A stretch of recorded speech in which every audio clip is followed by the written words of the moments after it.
सारे दुख, सारी मुसीबतें, सारे झंझट मन की बहिर्मुखता से पैदा होते हैं। सारा सामर्थ्य, सारी शक्तियां और सफलताएं मन की एकाग्रता से प्राप्त होती है।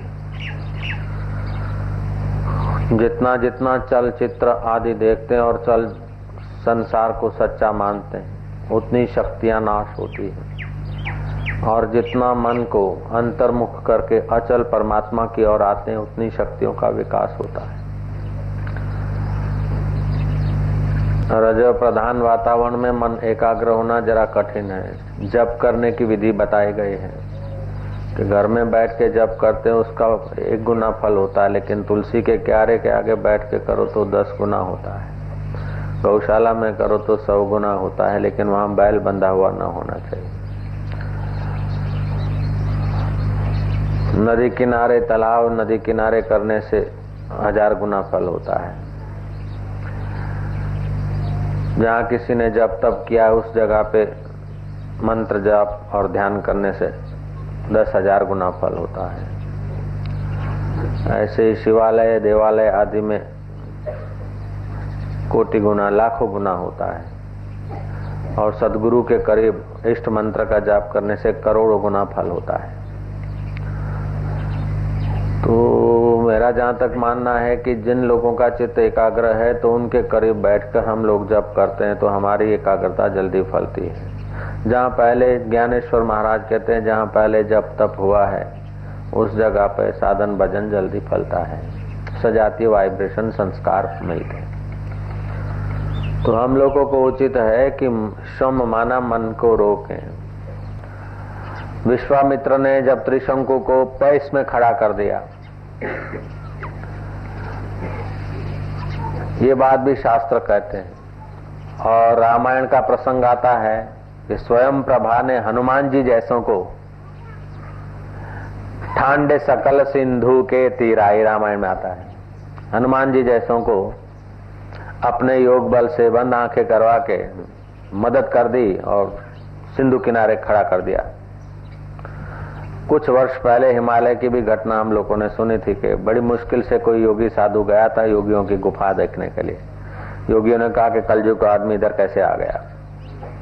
तो उस युवक ने कहा कि हम कलयुग के, तो ये बाबा लोग कहाँ के? बोले कभी ये तो समाधि लगा के बैठे हैं, वर्षों पुराने, कोई द्वापर का है, कोई त्रेता का है, कोई सतयुग का है, कोई 5000 7000 वर्ष पुरानी समाधि लगा बैठे। अपन इधर रात रह नहीं सकते। तो उस युवक साधु ने कहा क्यों नहीं रह सकते? बोले अगर आप रात रहे इस बोहरे में, इस विशाल हिमालय की गुप्त कंदरा में, तो यहाँ की एक ऐसी दिव्य शक्ति है जो तुम्हें उठाकर जहां से चले थे वहां पहुंचा देगी। तो युवक साधु चला था पीपल कोटी से पैदल। बद्रीनाथ जाते रास्ते में जोशीमठ के इर्द गिर्द पीपल कोटी आती। पीपल कोटी से पूर्व की तरफ चला था, उत्तर की तरफ बद्रीनाथ है, पूर्व की तरफ चला था। तो उसको हिमालय की यात्रा करते, पैदल यात्रा करते करते 6 महीने हुए थे। कहीं 2 दिन 5 दिन पड़ाव डालते डालते ऐसे ही यात्रा करते। सोचा कि 6 महीने लगे हैं यहाँ आते, अगर रह गया तो सिद्धों की सिद्धाई का सामर्थ्य मिलेगा, पवित्र वाइब्रेशन का वातावरण में लाभ मिलेगा। अगर नहीं भी रहा तो उनकी कौन सी शक्ति मुझे पकड़ के जहां से चला था वहां रख देगी, उस शक्ति के दर्शन भी तो होंगे। दर्शन नहीं भी हुए तो 6 महीना चलना तो बच जाएगा। वाणिया रहा होगा, बनिया रहा होगा वो लड़का, तो बैठा रहा। जरा सा हवा का झोंका आए उस अंडरग्राउंड गुफा में, विशाल गुफा, तो युवक साधु चकित हो जाता। फिर एक झोंका आया रात्रि को 2 बजे, झोंका आया उस सिद्धों की गुफा में, लेकिन आंख खुली पीपल कोटी में। और वो साधु घूमता घामता नर्मदा किनारे भी पहुंचा था। तो मन में अद्भुत शक्ति, कहने का तात्पर्य, क्योंकि हमारा मन परमात्मा से स्फुरित होता है। अगर मन को बाहर के दृश्यों में लगा दिया, चंचलता में लगा दिया, फिल्म आदि साधनों में लगा दिया, तो मन की शक्तियां क्षीण हो जाती है। और मन को इष्ट मंत्र जपते जपते शांत करते गए तो मन की शक्तियां बढ़ती जाती। तो हम चाहते हैं कि जिस समय सत्संग शुरू होगा तो हम सत्संग सुने, लेकिन सत्संग के शुरुआत के पहले हम लोग अपना माला, गौमुखी, आसन आदि लेकर आए और 11 से 12, साढ़े 12, 1 बजे तक हम जप करें। जप करते करते शांत हो जाएं तो उससे बहुत लाभ होता है। एक सम्राट को अपने वजीर पर गुस्सा आया, उसने वजीर को कैद की सजा दी, ऊपर मीनार पर सीढ़ी बीढ़ी हटा दी। वजीर की स्त्री साध्वी थी, ये दृष्टांत है। वो रात्रि को आई, पतिव्रता नारी ने पूछा कि मैं आपकी क्या मदद करूं। बोला, देख प्रिय, तू अगर मुझे इस मीनार से जिंदा बचाना चाहती है, मदद करना चाहती, तो कल रात्रि को आ जाना। रेशम का पतला सा धागा ले आना, सूती धागा थोड़ा मजबूत ले आना, और फिर काथी का धागा रस्सा ले आना, फिर मोटा रस्सा ले आना। और देख एक बात और भी सुन, थोड़ी सी शहद ले आना और एक कीड़ा ले आना। दूसरे दिन आई, पत्नी को समझ में तो नहीं आया, लेकिन पति आज्ञा मान कर ले आई। पति ने कहा कि ये जो जंतु है उसके मूंछों पर, सींगों पे जरा शहद लगा दे और पीछे धागा बांध दे पतला, और ऊपर की ओर उसकी दिशा कर दे। शहद की खुशबू में ऊपर चल पड़ा। पतला धागा पहुंचा, पतले धागे के सहारे थोड़ा सा सूती धागा, मोटा धागा खींच लिया, मोटे धागे के सहारे काथी का धागा खींच लिया, और काथी के सहारे रस्सा खींच लिया, और वजीर रस्से से उतर के मुक्त हुआ। ऐसे ही हम लोगों के मन को वश करने के लिए, अथवा तो भवबंधन से हम अगर पार होना चाहते हैं, तो प्राण शक्ति, हमने श्वास लिया दाएं और बिना रोके बाहें छोड़ा, और बाहें से लेकर दाएं छोड़ा। ऐसा करने से नाड़ी शुद्धि होती है। नाड़ी शुद्धि होने से शरीर तंदुरुस्त रहता है, लेकिन शरीर तंदुरुस्त रखना ही हमारा लक्ष्य नहीं है। अगर तंदुरुस्ती हमारा मानव जीवन का लक्ष्य होता तो पशु मानव से ज्यादा तंदुरुस्त मिलेंगे, वटवृक्ष 5-5 हजार वर्ष के दीर्घजीवी मिलेंगे। तो कोई आदमी तंदुरुस्त रहा, निरोग रहा, तो एक पहलवान पशु, निरोगी पशु अथवा वटवृक्ष नहीं। मन तन की तंदुरुस्ती के साथ हमारी मन की एकाग्रता भी अनिवार्य, और मन की एकाग्रता के साथ एक तत्व का ज्ञान भी जरूरी। तो प्राणायाम हमने किए, अनुलोम विलोम, श्वास लिया, दूसरे दाएं छोड़ा, दाएं से लिया, बाएं छोड़ा। ऐसे 8-10 बार सुबह की, 8-10 बार दोपहर को, 8-10 बार शाम को, संध्या को। इसे 1-8 महीने में तमाम प्रकार की नाड़ियों का शोधन हो जाता है। वात पित्त कफ के दोषों से ही रोग होते हैं, आलस्य, उदासी आदि भी इन्हीं के कारण आती है। तो ये प्राणायाम अगर किए हमने तो नाड़ी शुद्धि होगी। ये समझो रेशम का धागा ले आना है, इसी से फिर ज्ञान तंतु रूपी मोटा धागा हाथ लग जाता है, ज्ञान तंतुओं का नियंत्रण होने लगता है। जीव तालवे में लगाओ, आपके दोनों मस्तिष्क संतुलित होने लगते हैं, और ठोस कार्य, दृढ़निष्ठा, सर्जनात्मक प्रवृत्ति करने की क्षमताएं आती है। अब मोटा धागा हाथ में आ गया, फिर काठी का धागा, उससे मजबूत क्या के दृढ़ विचार, दिव्य विचार, और फिर दिव्य विचार से दिव्य तत्व में प्रतिष्ठा मिलती है और ये जीव मुक्त हो जाता है। तो 1000 उपदेश हम सुना दें, युक्तियां और कोटेशन देकर किसी सिद्धांत को हम पुष्ट कर दें और आप स्वीकार कर लो, लेकिन पूर्ण तत्व का, जीवन मुक्ति का साक्षात्कार नहीं होगा जब तक आपने अपने आप पर कृपा नहीं की। और अपने आप पर कृपा करना है कि हृदय की उदारता, विशालता, प्राणी मात्र में अपने परमात्मा को निहारने की क्षमता, और अखिल ब्रह्मांड में एक जो हरि है, उस हरि तत्व में अपने देह अध्यास को, अपने छोटे अहम मम को डुबा देना। और बिना साधन भजन के, बिना विवेक विचार के ये संभव नहीं है। तो विवेक विचार करने की भी ज्ञान तंत्रों की क्षमता बढ़ाने के लिए हमें प्रतिदिन थोड़ा इस प्रकार इधर आकर अथवा घर में रहकर, जहां अनुकूल पड़े, जहां साधन ठीक से हो, ऐसी जगह पर समय बिताना चाहिए। मोक्ष द्वार के 4 द्वारपाल हैं, शम, विचार, संतोष और साधु समागम। शम माना मन को रोकना, और मन रोकने से जो शांति मिलती है, सुख मिलता है, वह सुख बाहर के तुच्छ आकर्षण पैदा करने वाले सुखों को दबा देता है। बाह्य सुख जो है हकीकत में वे सुख नहीं, दुख के रूपांतर हैं। दुख तो दुख है, लेकिन जिसको सुख समझते हैं वे भी दुख से, भय से और उबान से भरे हैं। ऐसा कोई सुख नहीं जिससे उबान न आ जाए, ऐसा कोई दुख नहीं जिससे भयभीत न हो। तो दुख भय पैदा करके अंतःकरण को मलिन करता है, और सुख आकर्षण पैदा करके अंतःकरण को मलिन करता है, और उबान पैदा करके भी अंतःकरण को मलिन करता है।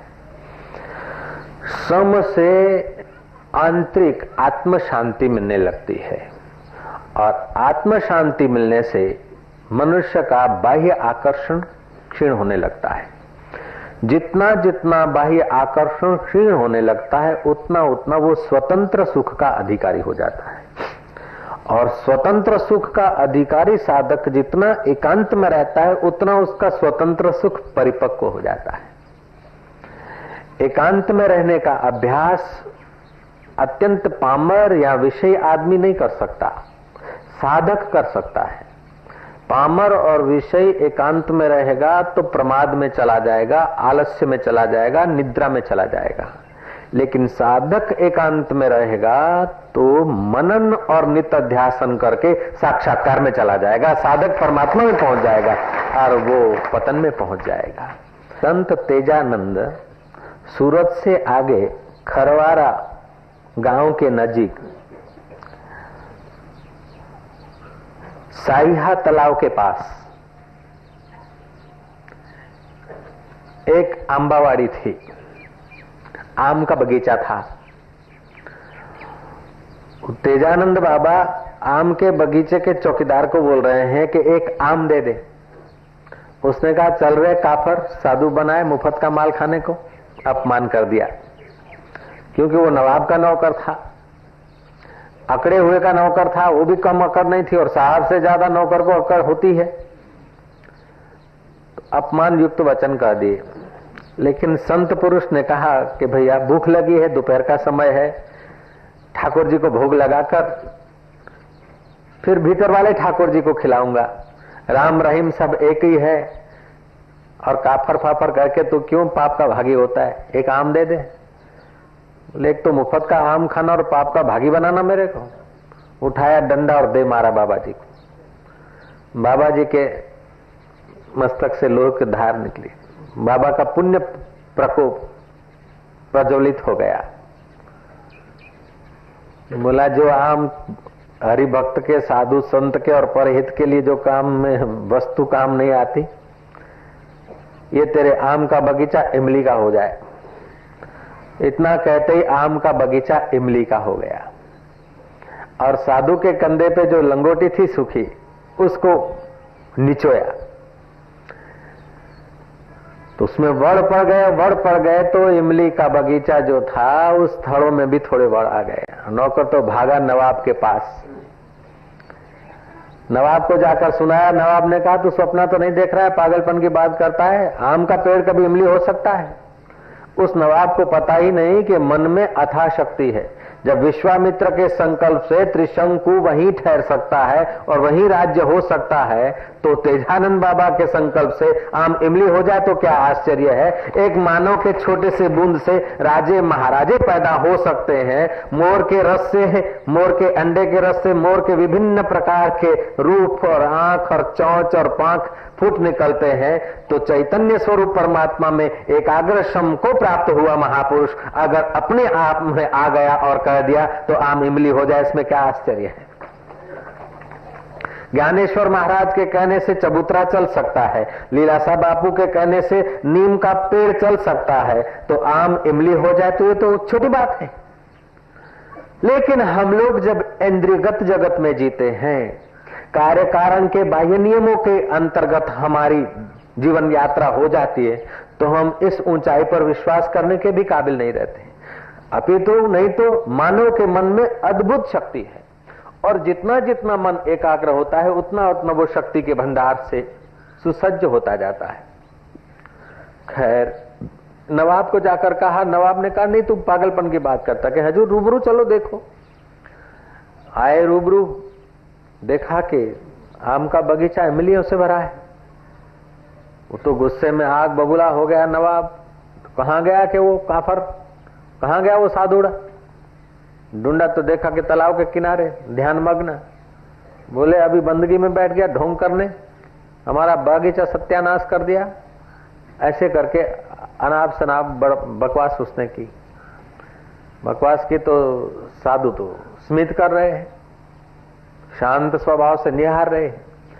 क्रोध के आवेश में आकर बड़बड़ाने वाले व्यक्ति की शक्ति क्षीण होती है, लेकिन अपमान युक्त वचन को सहकर विश्रांति पाने वाले व्यक्ति की शक्ति और सामर्थ्य बढ़ जाता है। जय जय।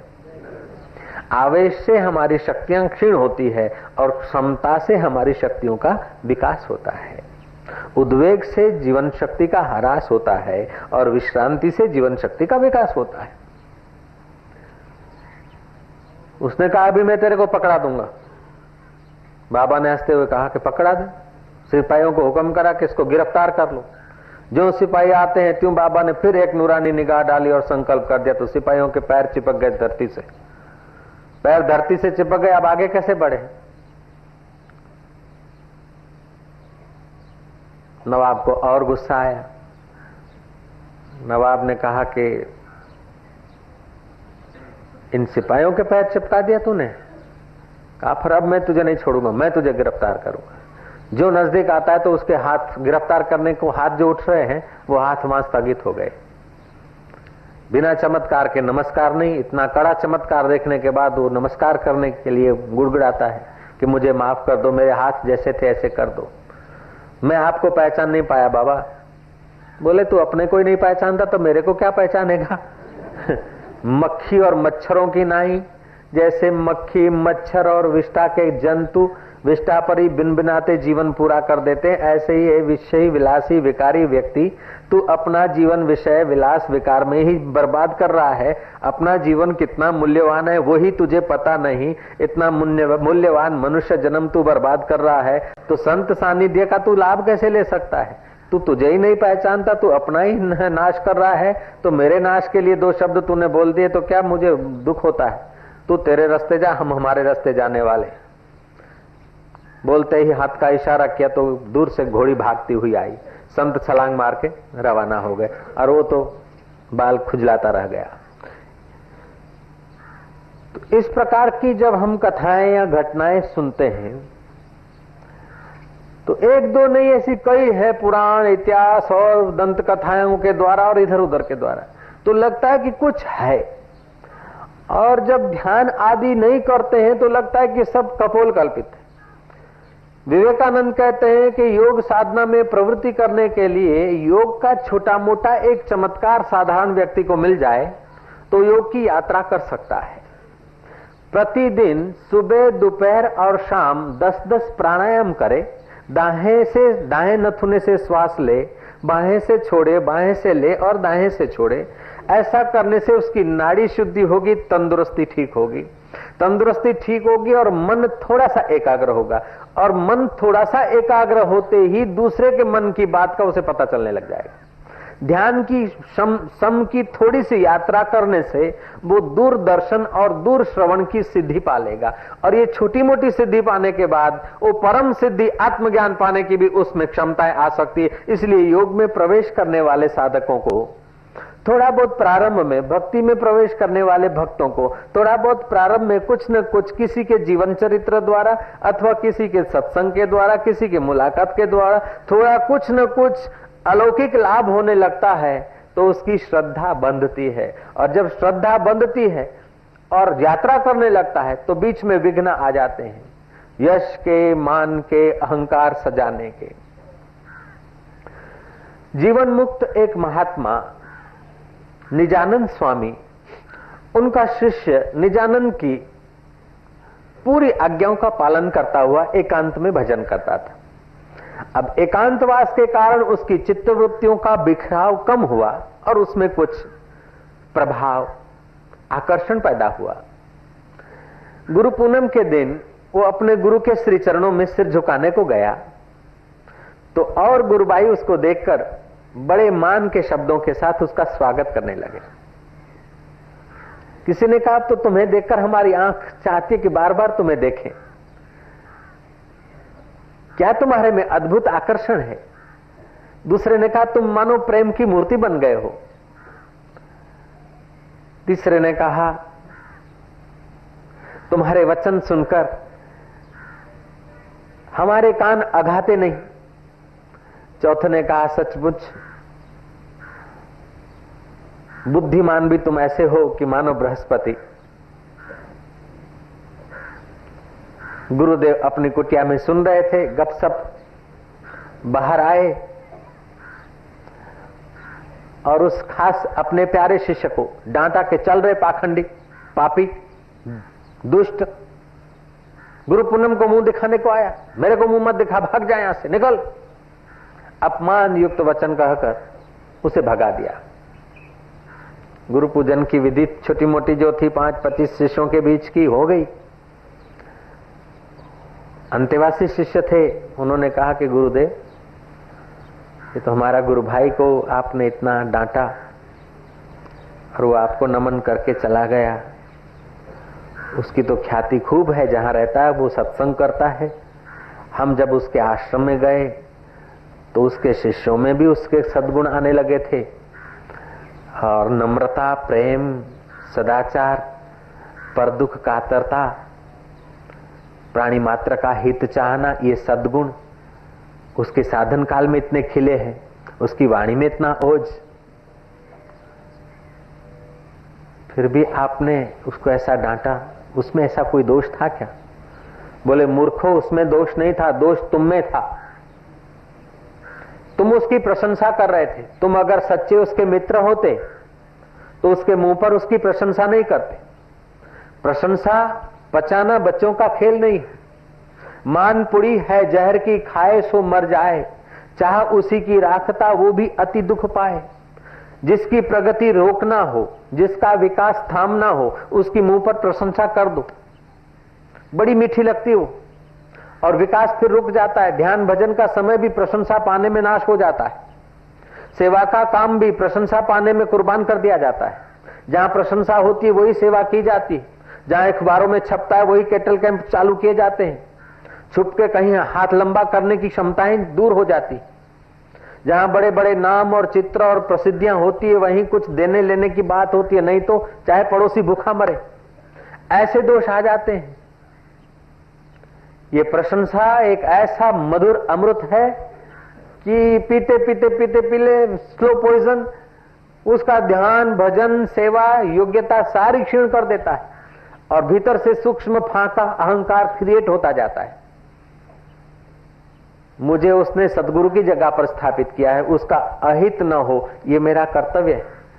वो तो मेरा प्राण है, मैं तो उसे बहुत चाहता हूं, लेकिन तुम उसकी प्रशंसा करके उसको गिरा रहे थे। इसलिए अब एक एक को समझाने की अपेक्षा तुमको अगर डांटू तो तुम पचा न सकोगे, वो पचा सकता था, उसीलिए मैंने उसको डांट दिया।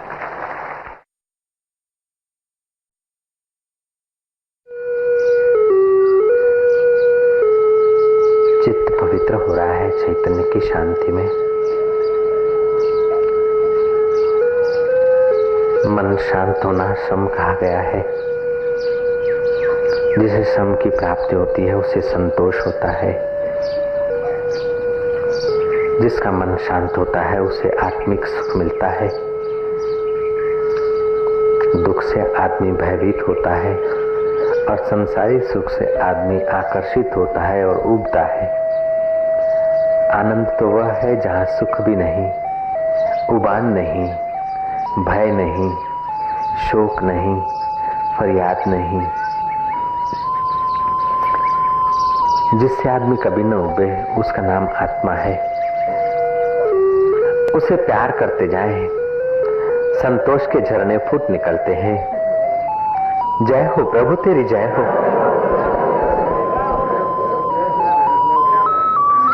विकारी सुख से आदमी थकता है, विकारी दुख से आदमी डरता है, लेकिन परमात्मा सुख से आदमी परमानंद को पाता है।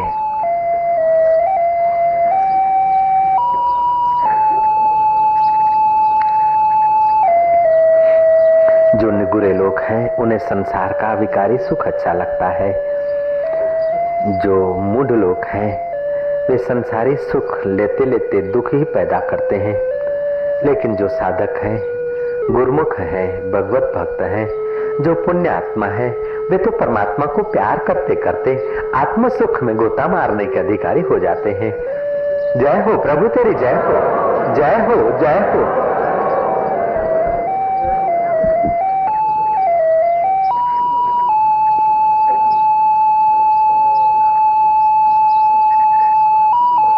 मैं तुझसे तुझी को ही तो मांगता हूँ, गैर को नहीं मांगता हूँ।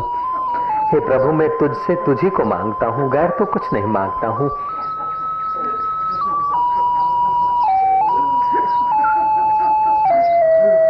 शोकातुर लोगों का तू शोक दूर कर दे, चिंतित लोगों की तू चिंताएं दूर कर दे, भूखे लोगों की तू भूख मिटा दे, प्यासों की तू प्यास मिटा दे। मेरी प्यास न मिटाए तो चलेगा, मेरी भूख न मिटाए तो चलेगा, मेरे लिए तू पर्याप्त है, तू काफी है। अगर मेरे को तू मिल गया तो सब कुछ ठीक हो जाएगा। जय हो प्रभु।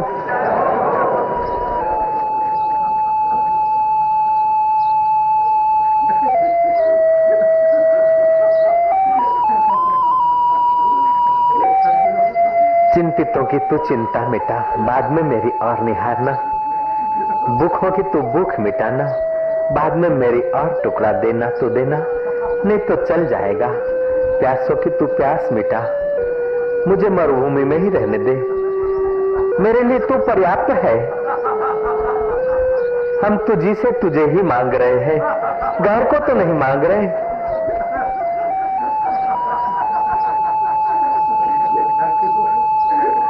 और जो तेरे ध्यान में डूब गया उसके भूख का क्या प्रभाव, उसके प्यास की क्या चिंता। परीक्षित 5 दिन भूखा प्यासा रहा, लेकिन तुझ में डूबा रहा था कन्हैया। जय हो मीरा के कन्हैया, शबरी के राम, योगेश्वरों के आत्मा, भक्तों के भगवान, तू हमारे लिए पर्याप्त है। जय हो प्रभु तेरी जय हो।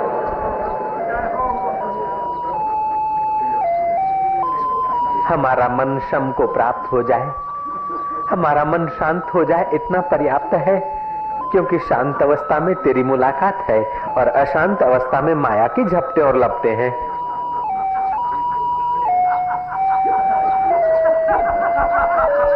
जय हो प्रभु।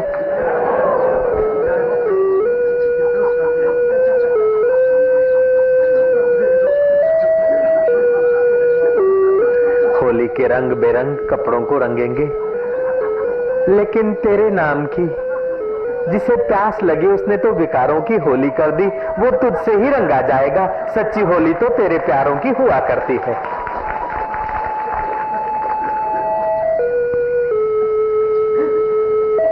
मुझे प्रेम का पाठ पढ़ा दे कोई, मुझे तेरे गीत सुना दे कोई, और तुझी में डूबना सिखा दे कोई। जय हो प्रभु तेरी जय हो।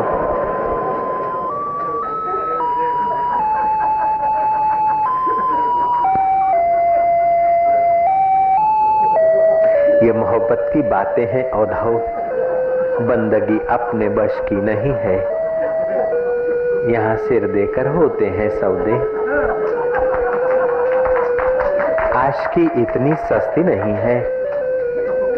जिसने अहंकार का बलिदान किया है वही तेरे दरबार में प्रवेश पा सकता है।